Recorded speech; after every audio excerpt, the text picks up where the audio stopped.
നമുക്ക് ഇച്ചിരി കിളിമീൻ കിട്ടിയിട്ടുണ്ട്. അത് നമുക്ക് പൊള്ളിക്കാം. വെട്ടി ക്ലീൻ ആക്കി ഞാൻ വെച്ചേക്കുക. ഇനി നമുക്കതിന് ചേരുന്ന ചേരുവകൾ എടുക്കാം.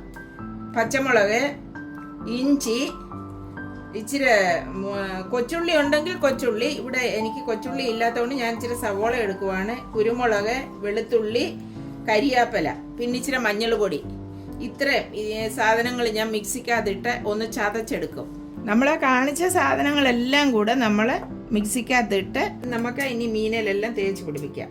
ഇതെല്ലാം നല്ല വരഞ്ഞ് വെച്ചേക്കുക. ഇതിനകത്തോട്ടെല്ലാം അരപ്പ് പോകണം, എന്നാലേ നമുക്ക് നന്നായിട്ട് പിടിച്ച് കിട്ടത്തുള്ളൂ. ഉള്ളിലോട്ടൊക്കെ അതിൻ്റെ ഇതൊക്കെ പിടിക്കത്തുള്ളൂ. നമുക്ക് മീൻ വറക്കുവാൻ പൊള്ളിക്കാനായിട്ട് തുടങ്ങുവാണ്. ഇച്ചിരി ഒരു ശകല എണ്ണ നമുക്ക് ഇതിനകത്തൊന്ന് അപ്ലൈ ചെയ്യാം. തേച്ച് വെച്ച മീന് നമ്മൾ എയർ ഫ്രയറിനകത്തേക്ക് ഇടുവാണ്. ഇനി നമ്മൾ 180 ഡിഗ്രിയിൽ നമ്മളൊരു 15 മിനിറ്റ് നേരം വയ്ക്കുകയാണ്. മക്കളെ, നമ്മുടെ മീൻ്റെ ഒരു സൈഡായി. നമുക്ക് ഇനിയും തിരിച്ചിടാം കേട്ടോ.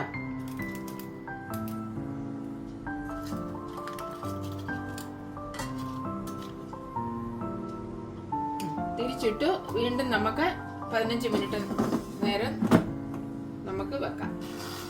ഇപ്പൊ നമ്മുടെ മീനെല്ലാം റെഡി ആയിട്ടുണ്ട്.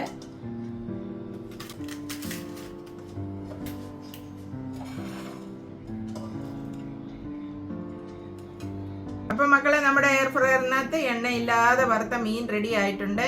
അപ്പൊ നിങ്ങൾ എല്ലാവരും ഇതേപോലെ വറുത്ത് നോക്കിയിട്ട് നിങ്ങളെ അഭിപ്രായങ്ങളൊക്കെ കമന്റ് ബോക്സിൽ അറിയിക്കുക. ഓക്കെ മക്കളെ, അടുത്ത വീഡിയോയുമായിട്ട് നമുക്ക് വീണ്ടും കാണാം. ബൈ.